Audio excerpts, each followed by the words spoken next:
Ouais, c'est ça. J'ai la dalle. Bon les gars, aujourd'hui, on va parler de bouffe. On va goûter ça ensemble. Est-ce que ces biscuits sans gluten et sans lactose, parce que c'est un peu le régime auquel je suis soumise en ce moment parce que mon ventre ne digère plus rien. Donc, est-ce que ces biscuits sont bons? Graines de pavot et citron. Est-ce que vous voyez la déception dans mon visage?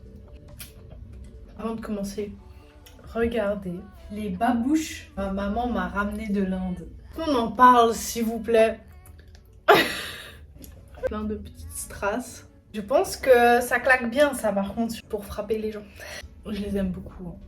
Aujourd'hui, comme je l'ai expliqué, on va parler de bouffe. Effectivement, on va parler de craquage alimentaire. Alors, je t'avais déjà parlé début janvier des pulsions alimentaires. Donc quand d'un coup tu as un besoin très fort de manger, que c'est hors de contrôle, aujourd'hui je vais te parler des craquages. Donc ça rejoint les pulsions alimentaires, c'est quand tu craques d'un coup, quand tu as absolument besoin de manger. Et je vais te parler de comment les arrêter, je vais te donner d'autres astuces, d'autres conseils qui peuvent t'aider à arrêter ces craquages. Ça faisait déjà plusieurs mois que je faisais des pulsions et je me disais dans ma tête que aujourd'hui tu as fait une pulsion parce que j'avais mangé un biscuit. Et soi-disant, pour moi tout ce qui était biscuit et comme on dit un peu junk food, c'était pour moi des aliments qui rentraient dans craquage. Tu as craqué. Alors que pas du tout. C'est pas parce que tu manges un biscuit ou que tu manges du chocolat que tu as craqué. Ça fait partie de l'alimentation. En fait, si toute la journée j'avais mangé des fruits et des légumes, ça jouait. Par contre, si j'avais mangé un biscuit, même comme ça, hein, le biscuit, hein, ça jouait pas. J'avais craqué. Donc la première chose à faire pour arrêter les craquages alimentaires, c'est cette voie de l'interdit. C'est interdit de manger des chips, c'est interdit de manger des biscuits, c'est interdit de manger ce type d'aliments. Quand tu interdis quelque chose, tu vas forcément craquer.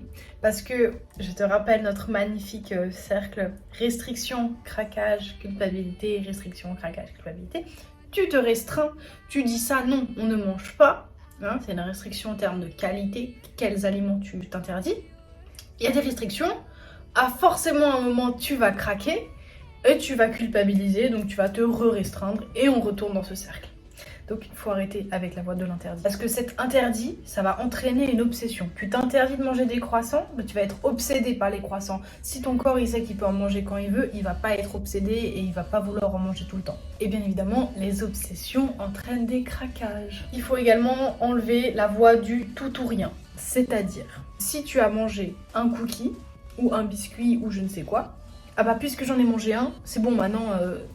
c'est mort, j'ai craqué, autant bouffer tout ce qu'il y a sur mon passage. C'est pas parce que t'as mangé un biscuit que c'est un craquage. Et c'est pas parce que t'as mangé un biscuit qu'il va falloir continuer dans un craquage, dans une future crise. Et ensuite, la dernière voie qu'il faut arrêter d'écouter, qu'il faut stopper, c'est la voie de la récompense. Ah, c'est bien aujourd'hui, tu t'es bien restreint, c'est bon, tu peux faire un petit craquage. Moi, c'est un peu ce que je me disais les vendredis après l'école. Je m'étais restreinte toute la semaine et je me disais c'est bon, t'as bien tenu, maintenant tu peux craquer, tu peux bouffer tout ce que tu veux ce soir. Ouais, on n'est pas sur un mode hyper sain avec l'alimentation là. Faut savoir que si tu ne trouves pas ou peu de récompenses dans ta vie en général, tu vas en fait chercher à travers la nourriture une sorte de reconnaissance. Et lorsque ces trois voies te parlent, donc la voie de l'interdit, la voie du tout ou rien ou la voie de la récompense, lorsque ces trois voies te parlent ou une seule de ces trois voies te parle, prends-en conscience et décide de ne pas l'écouter. C'est une décision, décide de ne pas écouter la voix. Demande-toi aussi, est-ce que tu en as vraiment envie? C'est-à-dire que quand tu te dis, je ne devrais pas manger ça ou je ne peux pas manger ça si je veux perdre du poids, stop! Demande-toi, est-ce que tu en as vraiment envie? Est-ce que oui ou non j'ai envie de manger ce biscuit? Est-ce que oui ou non j'ai vraiment envie de m'enfiler tout ce qu'il y a dans mes placards? Bon, c'est l'heure de tester le biscuit au pavot et au citron. Pour la petite anecdote, quelques minutes après avoir mangé ce biscuit, ma gorge a commencé à se serrer. J'avais du mal à respirer, donc je pense qu'on est sur une allergie là. Hein. C'est étonnamment bon. Ensuite, essaye aussi de penser à ton objectif. Si tu te dis, j'aimerais arrêter les craquages, j'aimerais arrêter que quand je vois un bout de chocolat, je mange toute la plaque, pense à ton objectif. Dis-toi que Pas parce que tu as mangé un bout que tu dois manger la plaque. Ça va pas te satisfaire plus, tu vas pas avoir de la reconnaissance avec ça et ça va pas te rapprocher de ton objectif. Après, il faut aussi se dire, est-ce que ça va vraiment me faire du bien? Est-ce que ce craquage-là, ça va me faire du bien? Est-ce que manger tout le paquet de chips alors que j'en ai pas forcément envie, ça va faire du bien à mon corps? Pas forcément. Comment est-ce que tu veux nourrir ton corps, ton esprit et ton âme? Là, c'est philosophique. Après, se frustrer en ne mangeant rien, c'est pas non plus se faire du bien. Il faut trouver un juste milieu. Qu'est-ce que tu as vraiment envie de manger? Comment est-ce que tu veux te faire plaisir? Parce que quand on a un craquage, quand on a une pulsion alimentaire, on ne se fait pas plaisir, on n'est pas bien. Parfois, on peut faire une crise et c'est lié aux émotions. Ça veut dire que tu te sens triste, tu commences à manger. Tu te sens en colère, tu commences à manger. Accepte tes émotions. Quand tu veux vivre tes émotions, c'est pas en les mangeant. Vivre ces émotions, c'est pas les manger. Un truc aussi à savoir, c'est qu'il y a des aliments qui sont mangés uniquement en cas de crise. C'est-à-dire, les biscuits, c'est ce que je mangeais que en cas de crise. Jamais je me disais, tiens, je vais me prendre un petit biscuit maintenant après le repas. Non, sinon ça va finir en crise. Un exercice à faire, c'est de réintégrer petit à petit dans ton alimentation les biscuits, ou l'aliment de crise plutôt. Si les cookies, c'est un aliment de crise, réintègre-le petit à petit dans ton alimentation.